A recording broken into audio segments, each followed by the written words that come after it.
নমস্কার বন্ধুরা, আপনাদের সকলকে বিশ্বরূপ দর্শনে স্বাগত। আফ্রিকার পূর্বাঞ্চলীয় দেশ মোজাম্বিকে গত ৯ অক্টোবর প্রেসিডেন্ট নির্বাচন অনুষ্ঠিত হয়।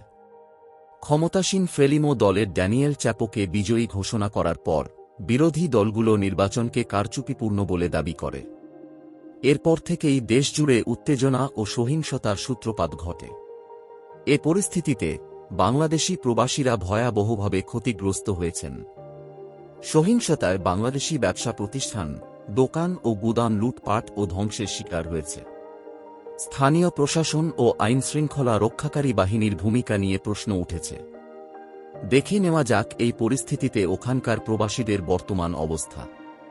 প্রাপ্ত তথ্য মতে প্রায় ১,০০০ ব্যবসা প্রতিষ্ঠান লুটপাট ও ভাঙচুরের শিকার হয়েছে।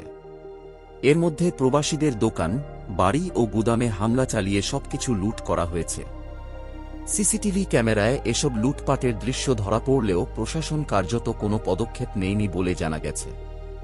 লুটপাট ও ধ্বংসের ফলে প্রবাসীদের জীবনধারণের একমাত্র উৎসও ধ্বংস হয়ে গেছে।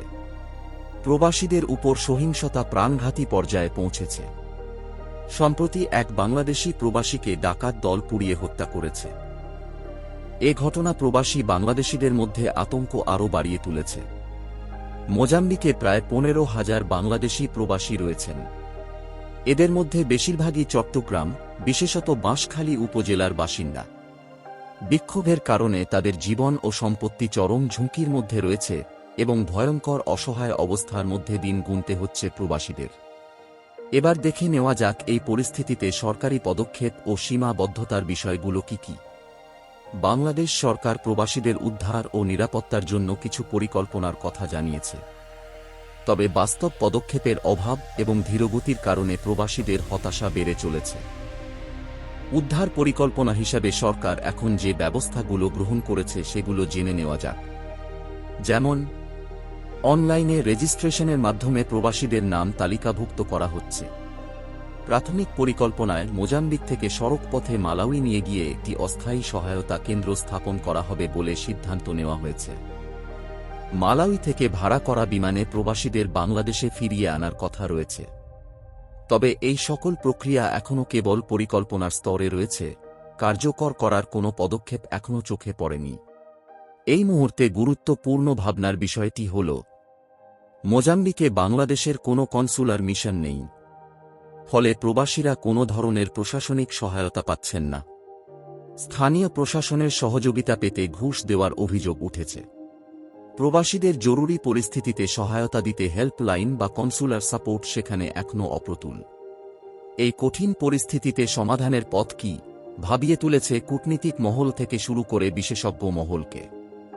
এই মুহূর্তে প্রবাসীদের সুরক্ষার জন্য বাংলাদেশ সরকারের দ্রুত পদক্ষেপ প্রয়োজন।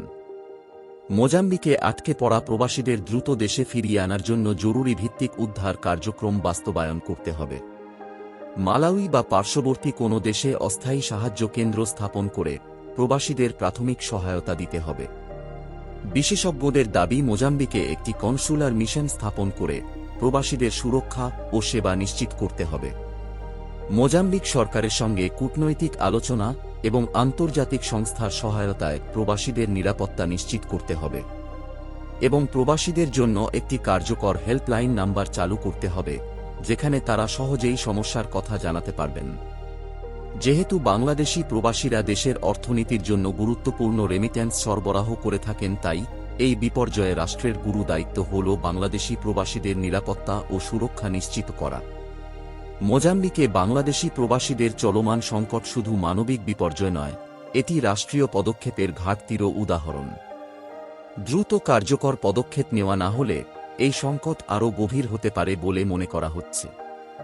আন্তর্জাতিক মহলের বিভিন্ন রিপোর্টে বলা হচ্ছে, বাংলাদেশের সরকার এবং আন্তর্জাতিক সম্প্রদায়ের সম্মিলিত উদ্যোগই এ সমস্যার সমাধান করতে পারে, যাতে করে প্রবাসীরা নিরাপদে দেশে ফিরতে পারেন এবং তাদের জীবিকা পুনরায় শুরু করতে পারেন। আপনার ফিডব্যাক আমাদের পথ দেখায়। কমেন্ট করে জানান আপনার মূল্যবান মতামত। পছন্দ হলে লাইক দিন এবং প্রিয়জনদের সাথে শেয়ার করুন। নিয়মিত আপডেট পেতে চ্যানেলটি সাবস্ক্রাইব করে আমাদের সাথেই থাকুন। দেখা হবে পরবর্তী পর্বে।